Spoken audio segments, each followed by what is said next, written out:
Maya, why is this edition so special? Because Wanda Sykes is calling in. Oh my gosh, it is! Wow! The one and only Wanda Sykes, how are you? Hey, great. How you guys doing? We are so good. Maya, take it away, girl. Okay, so first of all, I just want to say how excited I am to be talking to you. And I love everything that you've done, and you always crack me up. So I'm so excited to be talking to you now. Well, thank you, Maya. Thanks for having me. I appreciate it. So my first question for you is, who or what inspired you to start doing stand-up? Well, as a kid, I was always getting in trouble because of my mouth. Basically, my mom, my grandmother, they said I talk too much, and I guess some of the things I said were. I'm not going to say weren't appropriate, but I would just say exactly whatever was on my mind. I was doing more like Jerry Seinfeld comedy, I think. I was making observations. If my mom's friend came over and her wig was a little crooked, I would actually say, boy, your hair looks funny. Your part is over here and my part is here. And it would be embarrassing for the adults. So I would get in trouble. So I think that's where it started. So maybe I had all the setups, but I didn't have the punchlines. In comedy, you need that twist. If not, you're just being mean. So I think my love for comedy started there. But see, when I was a kid, we had a lot of variety shows. I like the Smothers Brothers Comedy Hour and Flip Wilson, all these names that you guys have never heard of. But we had a lot of comedians who would, be on television. And one of my favorites was a comedian. Her name was Jackie Moms Mabley. And she was African-American woman, and she would come on stage like no teeth, and she would wear all these like frumpy house coats and like a dust rag on her head, and she was just the funniest thing to me. And I loved how when as a family we were all watching TV and we were all laughing at the same thing, and I just looked around. I remember saying, boy, I want to do this. I want to make people laugh, and just imagine having families and everybody sitting around together laughing. So that always kind of stayed with me. But of course, as I got older, went to school, went to college, and got a regular job because that's kind of like what you're supposed to do. And then as I got older and realized that, that thing that I had in my head when I was a kid, that's why I'm here. That's why, I believe was my purpose, was to make people laugh. So I pursued that. And here we are. Now I'm talking to you. Oh, my God, I made it.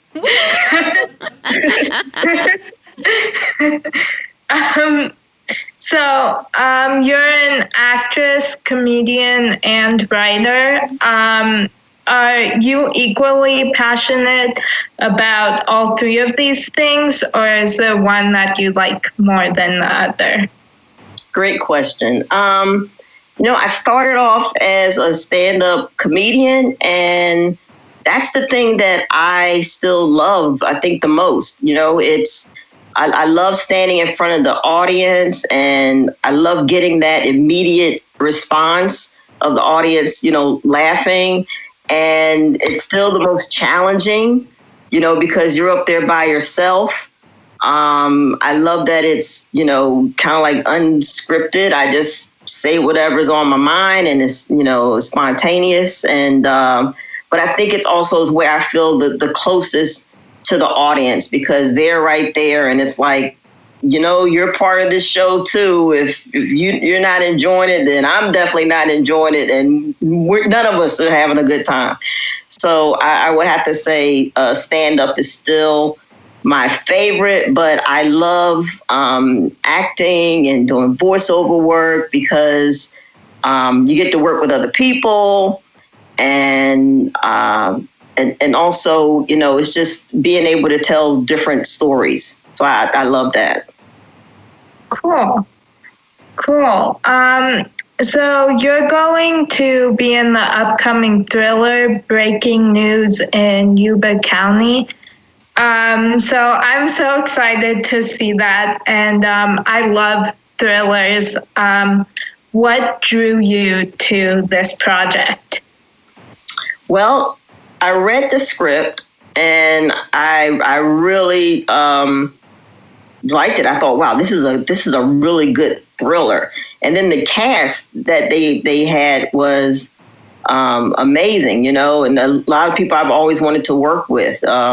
Allison Janney, Regina Hall, and Mila. I'd worked with her already in Bad Moms, so it was nice to to work with her again.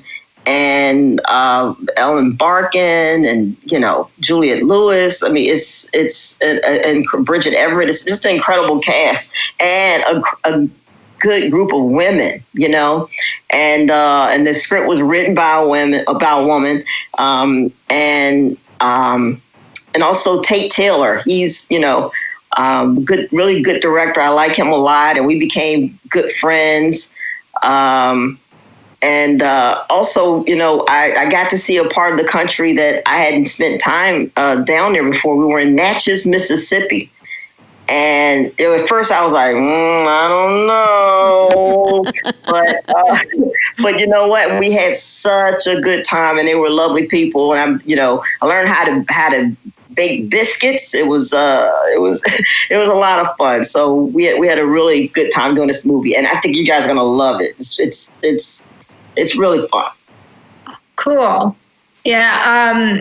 I have a friend that whenever I go over to her house, it's always thrillers that we watch. Oh. So. What's one of your favorites? Oh. There's one called Rapid Eye Movement. Ooh. Is one of my favorites. And then another one called Don't Let Go. Okay. I'm going to check both of those out. I love thrillers too. Yeah. Okay. What are your favorites? Wow. You know what? One that I watched, well, it was, when was this? About, I guess, 4 months ago. It was the last time I was on an airplane. So I guess that was about 4 months ago. A Simple Favor. Oh, yeah.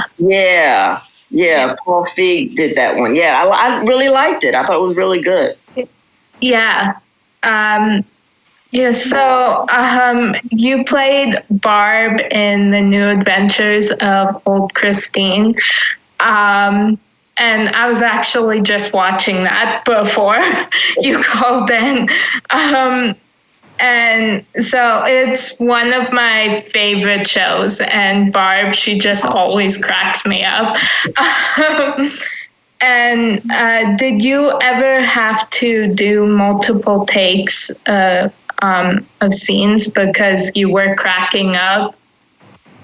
Absolutely. Oh my goodness. Yeah, Julia, she's so funny, and boy, she would crack me up. We would break so many times. There was there's so many episodes I remember where we had to just like stop for a second because we just couldn't get the line out. It was just so funny. And the whole cast, Hamish Linklater, I think you've interviewed him before. Yeah. Yeah. He's great. So, the whole cast, I miss them. And to be honest with you, I still watch that show too. There's some episodes that some of them that, I wasn't in, but I'd still watch that show. It was such a fun time. Oh, cool. The Mean Moms, how great were they? Yeah. One of my favorite episodes is the one where where Barb and Christine meet those two guys in the video store. And just their flirting is so funny. I was just cracking up. Two single women on the prowl. Yeah. Have no idea what they're doing. Just really horrible at it. Yeah. Yeah. Yeah. Yeah. So, could you relate to Barb in any way? Yeah. What's so funny? Like, it all depends on the group of friends I'm with. Usually, I'm not necessarily the voice of reason. So so it was good. It was fun going, oh, so yeah, now I get what, my friends do for me a lot of the times. They're the voice of reason. This is, yeah. So so it did help me kind of look at things on the other way, from the other point of view. Oh, cool. So you've been in so many things, including the Ice Age movies, The Wedding Year, Jaxie, and you guest starred in an episode of The Marvelous Mrs. Maisel. Is there a project or character you played that holds a special place in your heart? This is funny because we're coming kind of full circle here, because on The Marvelous Miss Maisel, I actually got to play Jackie Moms Mabley. That's the character I played on in the season finale of that episode, and and we shot it at the Apollo Theater, the world famous Apollo Theater. Yeah. So not only did I get to play my inspiration for, my career and someone I just really looked up to, but I got to do the whole thing, the makeup, the hair. I had on this ridiculous like a pineapple house coat with like these big ridiculous pineapples on, and I got to play her on stage, and it was incredible. And the show, the production value is like ridiculous. I mean, so they packed the Apollo with hundreds of extras who were, wearing the outfit from that era and the wardrobe, everything. It was great. So yeah, that meant the world to me. It was such a dream come true. And also, last year I got to play Louise Jefferson when we did the Norman Lear live in front of front of a live audience, and it was the first one. They did All in the Family and the Jeffersons, and I got to play Louise Jefferson. So, that was just incredible too. Oh, cool. Yeah, my next question was actually about that. Oh, boy. So what was it like to recreate these iconic episodes of iconic shows? When Jimmy Kimmel emailed me and asked me was I interested, I was like, am I interested? I'm in. I'm doing this. And I was scheduled to do another project, so I told him, like, look, give me a second, let me get out of this other thing because I want to do this. I said, just please, before you call Queen Latifah, let me try to get out of this other thing. And he agreed. Sorry, Queen. So it was like I said, definitely just a dream come true, because another show that I grew up watching, The Jeffersons and All in the Family, and all the Norman Lear shows, we would watch them as a family. I mean, we didn't have cable and all that. It was just your three major networks, and that was it. Either you're watching that or you're not watching TV. So as a family, we would watch those shows. And again, I remember laughing together. So they were so just ingrained in, my childhood and how I remember TV and growing up. So that was huge to be able to be a part of that. Oh, cool. Yeah. So you were also in the movies Evan Almighty and Bad Moms. And I love both of those movies. And what was your favorite part of working on these projects? Wow. Each project, it was like one, you get to go to, go on location, and that's fun. That's always fun to travel outside of LA to go shoot a movie. And also it was nice working with people, I've never worked with before.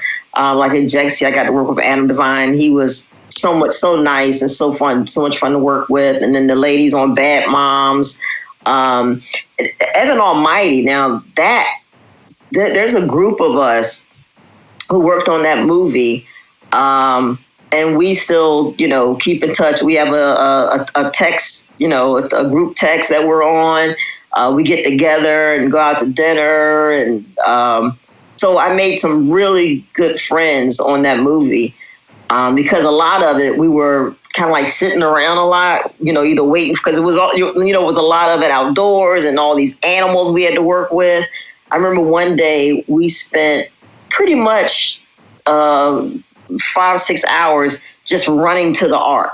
Just running to the ark. It was, Do it again. Yeah, do it again. Yeah, it was action, get out the way. And me taking off, running. And when we ran into the ark, because we had to film it in section, and when we ran into the ark, the first thing, it was like these oxen. Yeah, they were in this cage inside the ark, real live oxen.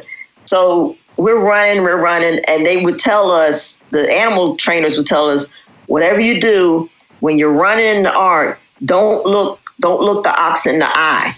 Just don't look. So you're running full speed, and then you have to do like this, or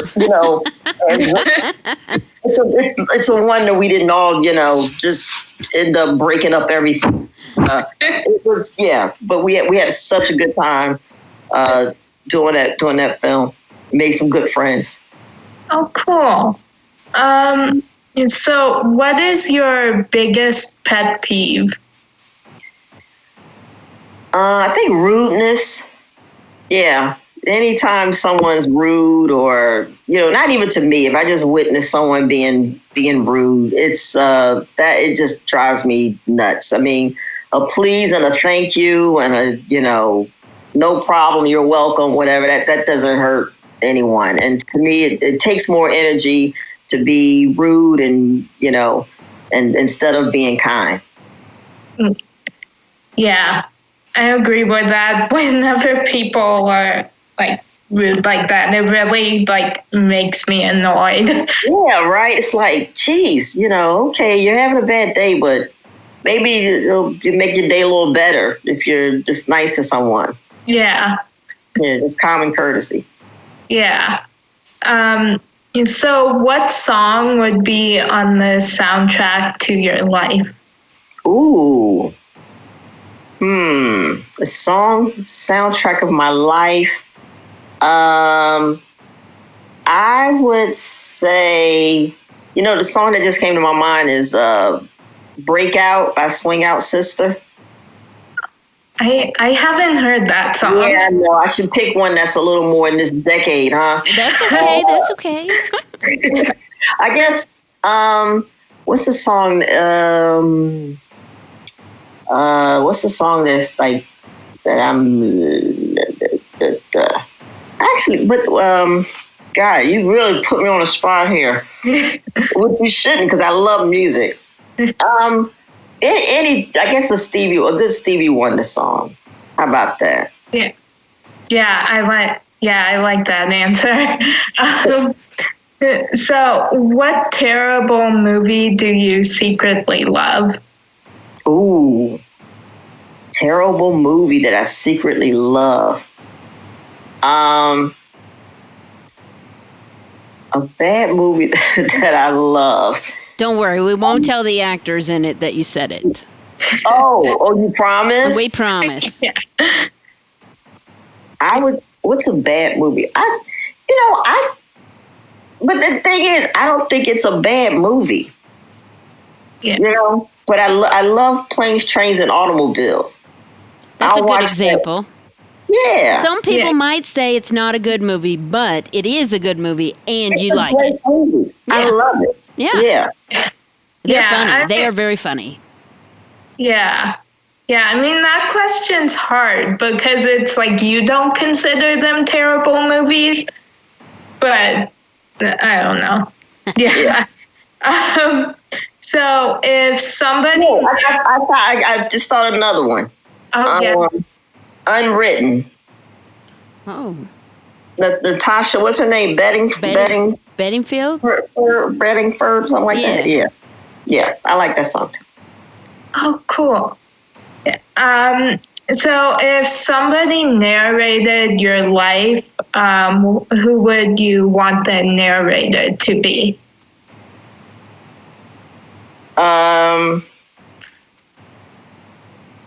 Probably Cardi B, because I know it'll be funny. I have a funny voice, so it'll be funny for her to be a funny voice. So either you got to go crazy like Cardi B, or you have to go very serious like, Morgan Freeman. Yeah. It'll be ridiculous. Just hear him saying, then she was in Pootie Tang. That would be funny. Morgan Freeman. I have to say Pootie Tang. Now, Maya, who said they wanted Wanda Sykes to narrate their life? Who was that? I don't remember. Was it Hamish? Yeah, I think so. Yeah, I think he called you out and said that's who I want. Okay. He wants you to do his life, so just so you know. Yeah. Do you have a motto or quotation that you live by?